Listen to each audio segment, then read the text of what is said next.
First posting Bapatla. మీకు ఇందాక దీని క్రైమ్ హిస్టరీ మీకు ఇక్కడ మీకు ఒక ఐడియాతో వచ్చి ఉంటారు, దీన్ని ఈ విధంగా కంట్రోల్ చేయాలి, రైట్ ఈస్ట్ వెస్ట్ సౌత్ అంతా కూడా నార్త్ అనేది. కానీ ఇక్కడ రాగానే మీకు ఒక పెద్ద మేజర్ కేస్, దీన్ని మీరు ఎలా డీల్ చేశారండి? మీకు ఎన్ని గంటలకి ఇంటిమేషన్ వచ్చింది? సో ఈ ఏదైతే ఇన్సిడెంట్ జరిగిందో అది ఆల్మోస్ట్ 1:15 మధ్యలో జరిగింది. సో నాకు అరౌండ్ 1:45కి నాకు కాల్ వచ్చింది, ఇట్లా ఇన్సిడెంట్ జరిగింది, మేము ముద్దాయిల కోసం చూస్తున్నాము, ఇట్లా ఇన్సిడెంట్ జరిగింది, బాధితురాలిని స్టేషన్కి తీసుకొచ్చామని ఇన్ఫర్మేషన్ వచ్చింది. So immediately we activated almost మొత్తం డిస్ట్రిక్ట్ ఫోర్స్ని ఇదే పని మీద రాత్రికి రాత్రి మొబిలైజ్ చేసి ఇదే పని మీద పెట్టాము. సో ఫస్ట్ ప్రయారిటీ వాజ్ ఈ బాధితురాలిని అన్ని డీటెయిల్స్ తీసుకొని ఆమెను హాస్పిటల్కి షిఫ్ట్ చేయడం, ఆమెని ఏదైతే ట్రీట్మెంట్ ఇవ్వాలో ఏదైతే సపోర్ట్ ఇవ్వాలో అది ఇవ్వడం. దాని తర్వాత ఈ ముద్దాయిల కోసం వాళ్ళు పారిపోయారు, ఇన్సిడెంట్ క్రైమ్ చేసిన తర్వాత పారిపోయారు. సో వాళ్ళ కోసం వెతకడము. సో దాని మీద మేము అంతా ఫోర్స్ మొబిలైజ్ చేసాము, అన్ని చోట్ల ఈ రోడ్ మీద చెకింగ్ పార్టీస్ పెట్టాము. ఎవరైతే సస్పెక్ట్స్ ఉండొచ్చు వాళ్ళ గురించి వాళ్ళ పర్టికులర్స్ నిర్ధారించాము, లోకల్ ఏరియాలో సెర్చ్ చేయడము అది అంతా మొదలుపెట్టాము.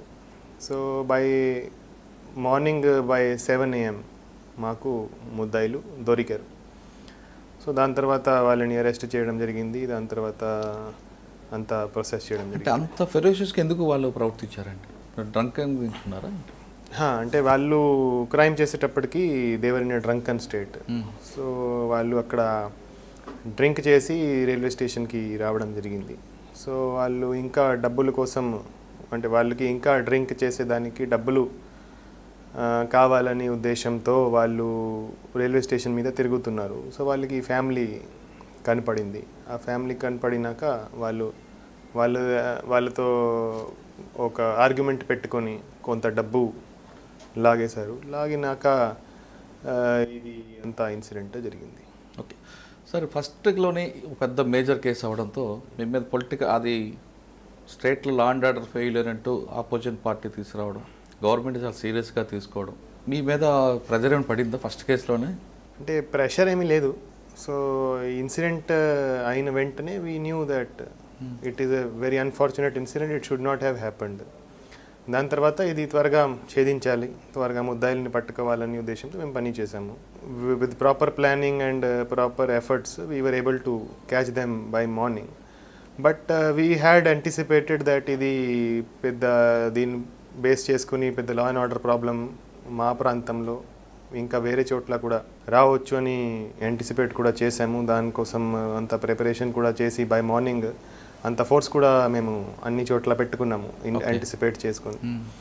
సో బట్ బికాజ్ ముద్దాయిలు మనకి మార్నింగ్ వరకు దొరికారు, so this issue was averted, but we were prepared for any eventuality. Okay, తర్వాత నుంచి నెక్స్ట్ టైం నుండి అటువంటి ఇన్సిడెంట్ జరగకుండా రైల్వే స్టేషన్లో పెట్రోలింగ్ జరుగుతుంది. సో దాని తర్వాత ఈ ఇన్సిడెంట్ అయినాక రైల్వే జిఆర్పి ఆర్పిఎఫ్ వాళ్ళతో బెటర్ కోఆర్డినేషన్ పెట్టుకోవడం జరిగింది. దాని తర్వాత వాళ్ళకి కొంత ఫోర్స్ షార్టేజ్ ఉంటే ఆ ఫోర్స్ కూడా వాళ్ళకి కొంతవరకు ఇవ్వడం జరిగింది. సో ఇప్పుడు సివిల్ పోలీస్ వాళ్ళు కూడా రైల్వే స్టేషన్ మీద కూడా మేము దృష్టి పెట్టాము. సో అక్కడ పెట్రోలింగ్ స్ట్రెంథన్ చేసాము, బీట్ సిస్టమ్ స్ట్రెంథన్ చేసాము. సో దానికోసం మేము మెజర్స్ తీసుకుంటున్నాము. ఓకే